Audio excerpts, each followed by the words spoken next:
మీనా గురించి స్వామీజీ ద్వారా గుండె పగిలే నిజాన్ని తెలుసుకున్న ప్రభావతి అసలు స్వామీజీ ద్వారా మీనా గురించి ప్రభావతి ఏ నిజాన్ని తెలుసుకుంది, ఏం జరిగింది అనేది ఈ వీడియోలో తెలుసుకుందాం. 5 లక్షలు అయితే బెట్టింగ్లో పెట్టి కోల్పోతాడు మనోజ్. ఆ విషయాన్ని తెలుసుకున్న రోహిణి అయితే చాలా గొడవ పెడుతూ ఉంటుంది. ఏంటి మనోజ్, దెబ్బ మీద దెబ్బలు తగిలినా కూడా నీకు బుద్ధి రాలేదా? ఎందుకు మళ్ళీ బెట్టింగ్లో 5 లక్షలు పెట్టావు? 5 లక్షలంటే మామూలు విషయమా? మనము ఆ కల్పన దగ్గర డబ్బులు వచ్చినట్టు ఇంట్లో వాళ్ళకి చెప్పలేదు. చెప్పకుండా ఆ డబ్బుతోనే బిజినెస్ని స్టార్ట్ చేశాము. నువ్వేమో ఆ డబ్బులు కాస్త ఇలాగా నాశనం చేస్తున్నావు. అసలు నీకు బుద్ధుందా అని అడుగుతూ ఉంటుంది రోహిణి. ఏంటి రోహిణి, అసలు మనకి డబ్బులు లేనట్టే మాట్లాడతావేంటి? అయినా నువ్వు మీ నాన్న ఇచ్చాడనే కదా ఆ డబ్బులు అంతా కూడా చెప్పావు. మీ మావయ్య దగ్గర మీ నాన్నకి సంబంధించిన డబ్బులు అవి ఉంటాయి కదా, కాబట్టి మీ మావయ్యని అడుగు. ఆ ఆస్తి అంతా నీదే కాబట్టి ఆ డబ్బు మీద కూడా నీకే హక్కు ఉంది. ఇన్ని రోజులు కూడా మీ నాన్న దగ్గర నుంచి నేను డబ్బులు తీసుకురమ్మని ఏ రోజు కూడా అడగలేదు. కానీ మనకి ఆస్తి అనుభవించే హక్కు ఉంది. మనం కోటీశ్వర్లు అయ్యుండి ఈ 5 లక్షలకి 6 లక్షలకి ఇలా ఎందుకు దెబ్బలాడుకోవడం అని అంటూ ఉంటాడు. మనోజ్ అయితే అంటే నువ్వు కష్టపడి సంపాదించవా అని అడుగుతూ ఉంటుంది రోహిణి. నేను కష్టపడాల్సిన అవసరం లేదు కదా రోహిణి, నువ్వు వాళ్ళకి ఒక్కదే కూతురువి, నీకు బోల్డ్ ఆస్తుంది. మీ నాన్న కంపెనీ ఒక కంపెనీ మనకి ఇచ్చేసినా సరే మనం మహారాజులా బ్రతకొచ్చు. నువ్వేమో కష్టపడాలి, మన కాళ్ళ మీద మనమే నిలబడాలి అన్నట్టు మాట్లాడతావు. చూడు, ఇప్పటి వరకు మా అమ్మ అడుగుతూ ఉండేది, నువ్వు నేను కోటీశ్వరాలైనా పెళ్లి చేసుకున్నావు అని అడిగావు. ముందు నువ్వు నా మనసుకు నచ్చి చేసుకున్నాను, తర్వాత నువ్వు కోటీశ్వరాలని తెలిసాక ఇంకా నచ్చావు. ఎందుకంటే ఫైనాన్స్గా నాకు రాబోయే రోజుల్లో బాగుంటుందని నేను అనుకున్నాను. కాబట్టి మన ఫర్నిచర్ షాప్కి ఏ డబ్బులు అవసరమైనా ఈసారి నువ్వు మీ నాన్నని అడిగి తెచ్చుకో అని అంటూ ఉంటే ఆ మాట విని అప్పుడే ఇంకా షాక్ అయిపోతూ ఉంటుంది రోహిణి. ఇప్పటి వరకు నేను అనుకున్నాను అసలు అత్తయ్య డబ్బులు అడుగుతున్నారేమో అని. ఇప్పుడు మనోజ్ కూడా రెడీ అయ్యాడు, ఇప్పుడు ఏం చెయ్యాలి అని ఆలోచిస్తూ ఉంటుంది రోహిణి. అయితే తరువాత అందరికీ కూడా భోజనాలు వడ్డిస్తూ ఉంటుంది మీనా. ఇక మనోజ్ రోహిణి ఇద్దరు కూడా వస్తారు. రోహిణి ముఖం ఏమీ కూడా బాగోదు. అది చూసిన ప్రభావతి, ఏమైందరో అమ్మ రోహిణి, అలా అలసటగా ఉన్నావు, ఏం జరిగింది అని అడుగుతూ ఉంటే ఏం లేదు అత్తయ్య అని అంటూ ఉంటుంది రోహిణి. కాస్త నీరసంగా ఉంది అని అనడంతో, అంటే నీరసంగా ఉందా, వికారంగా ఉందా అని అడుగుతూ ఉంటుంది. అప్పుడే ఇక బాలు అయితే కళ్ళు తిరిగి పడిపోతున్నట్టున్నావా పార్లమ్మ, డాక్టర్ని పిలిపించమంటావా అని అంటూ ఉంటాడు. తనేదో నీరసంగా ఉందంటే నువ్వేదేదో అనుకుంటావేంటి అని అంటూ ఉంటాడు బాలు. రే నీకెందుకురా, మూసుకో నువ్వు, నీకేం తెలియదులే అని అంటూ ఉంటుంది ప్రభావతి. లేదత్తయ్య, అలాంటిదేమీ కాదు, మీరు కంగారు పడకండి అని అంటూ ఉంటుంది రోహిణి. ఇంకెప్పుడు చెప్తావమ్మా నాకు గుడ్ న్యూస్ని అని అంటూ ఉంటుంది ప్రభావతి. భోజనం దగ్గర కూడా ఏంటి ప్రభా తిను నువ్వు అని అనగానే ఇంతలో మీనా భోజనం వడ్డిస్తూ తనైతే కళ్ళు తిరిగి పడిపోతుంది. అప్పుడు ఇక మీనా కళ్ళు తిరిగి పడిపోవడంతో ఇక వెంటనే సత్యం అయితే హాస్పిటల్కి తీసుకువెళ్ళమని చెప్తాడు. బాలు అయితే మీనాని కారులో హాస్పిటల్కి అయితే తీసుకువెళ్తాడు. అలా తీసుకువెళ్ళిన తర్వాత అప్పుడే ఇక డాక్టర్ అయితే మీనా ప్రెగ్నెంట్ అని చెప్పడంతో బాలు మీనా ఎంతో ఆనందపడుతూ ఉంటారు. పద మీనా, డాక్టర్ గారు మనకి గుడ్ న్యూస్ చెప్పారు, మనం కూడా స్వీట్లు పెట్టి అందరికీ కూడా గుడ్ న్యూస్ చెప్దాము. ముందుగా మీ ఇంటికి వెళ్దామా మన ఇంటికి వెళ్దామా అని అడుగుతూ ఉంటాడు బాలు. మన ఇంటికి వెళ్దామండి, మా అమ్మకి ఫోన్లో చెప్తాను అని అంటూ ఉంటుంది మీనా. సరే మీనా, పద వెళ్దాం అని ఇద్దరు కూడా ఇంటికైతే వస్తారు. ఇంటికి వచ్చాక బాలు అయితే, నాన్నోయ్ ఇదిగో స్వీట్ తీసుకో, మీరందరూ కూడా స్వీట్ తీసుకోండి అని హడావుడి చేస్తూ ఉంటే, ఎందుకురా ఈ స్వీటు అని అంటూ ఉంటుంది ప్రభావతి. నీకు జీర్ణం కానీ ఒక విషయం చెప్తానమ్మా అని అంటూ ఉంటాడు బాలు. జీర్ణం కానీ అదేంటి?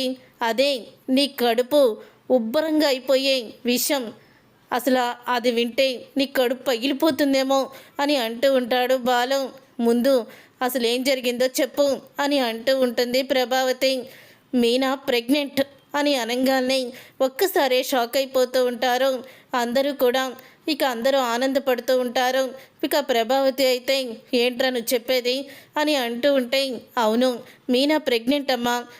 నువ్వు ముందు మీ పెద్ద కొడలు అవ్వాలనుకున్నావు, కానీ ఆ భగవంతుడు మా మీద దయ చూపించాడు అని చెప్తూ ఉంటాడు. బాలు అయితే రేయ్ మీ నాన్నమ్మ ఆస్తిస్తుందని నీ భార్య కడుపుతో ఉందని అబద్ధం చెప్తున్నావు కదా అని అంటూ ఉంటే, నువ్వు ఇలాంటిదేదో పిట్టింగ్ పెడతావని టెస్టులు మొత్తం కూడా రిపోర్ట్స్తో సహా వచ్చాను. రేయ్ నలభీమా చెప్పరా చూసి, రేయ్ డిగ్రీల మీద డిగ్రీలు చదివినోడా నువ్వు కూడా చూడు అని అంటూ రిపోర్ట్స్ అయితే చూపిస్తారు. అప్పుడు ఇక రవి మనోజ్ ఇద్దరు కూడా రిపోర్ట్స్ చూసి వాడు చెప్పేది నిజమేనమ్మా అని అంటూ ఉంటారు. అప్పుడు ఆ మాట విని షాక్ అయిపోతూ ఉంటుంది ప్రభావతి. ఇక షాక్ అయిపోతూ, చెప్పాను కదా నాన్న అమ్మ ఈ వార్త జీర్ణించుకోలేదని.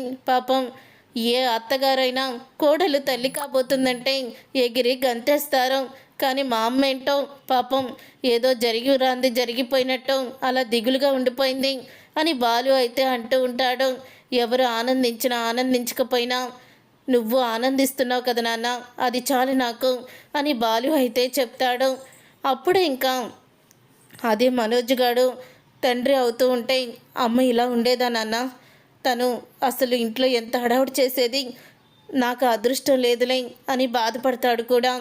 తర్వాత ప్రభావతి అయితే ఇక రోహిణిని అంటూ ఉంటుంది, నేను అనుకున్నదే జరిగింది, ఏదైతే జరగకూడదని ప్రతిసారి అనుకుంటూ ఉంటానో అదే జరిగింది అని అంటూ ఉంటుంది. అప్పుడే ఇక ఆ మాట విని చాలా బాధపడుతూ ఉంటుంది రోహిణి అయితే.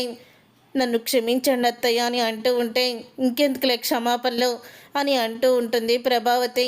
తరువాత ప్రభావతి అయితే ఇక గుడికైతే వెళ్తుంది.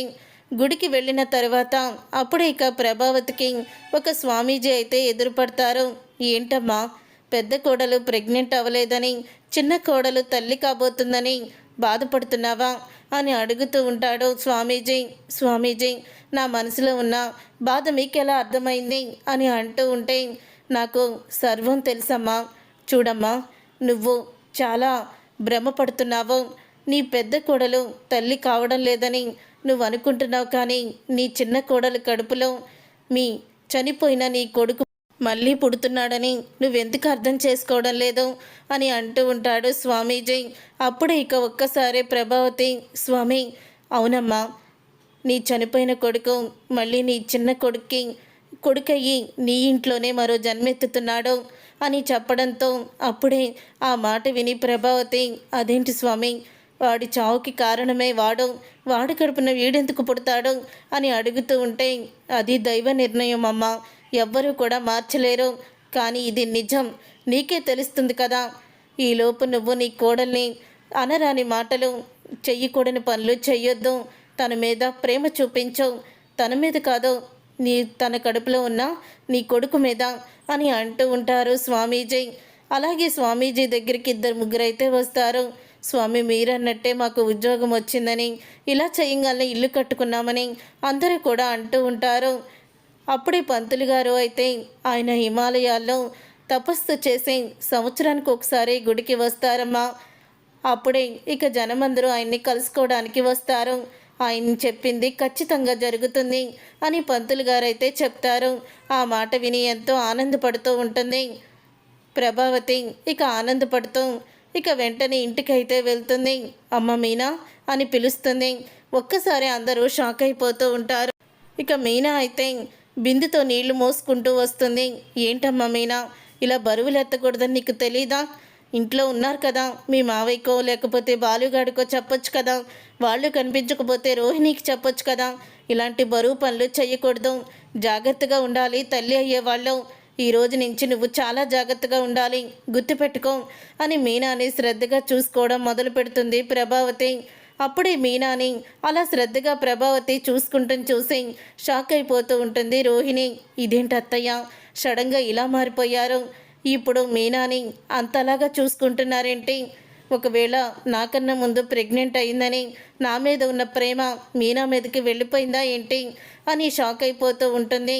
రోహిణి అయితే చూసారుగా ఫ్రెండ్స్, రాబోయే కథలో ఖచ్చితంగా ఇలాగే జరగబోతుంది.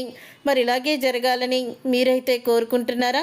అయితే వీడియోని తప్పకుండా లైక్ చేసి ఛానల్ని సబ్స్క్రైబ్ చేసుకొని పక్కనే ఉన్న గంట సింబల్పై ఆల్ని క్లిక్ చేయండి. అప్పుడే మేము పెట్టే ప్రతి వీడియో మీరు మిస్ కాకుండా చూసేయవచ్చు.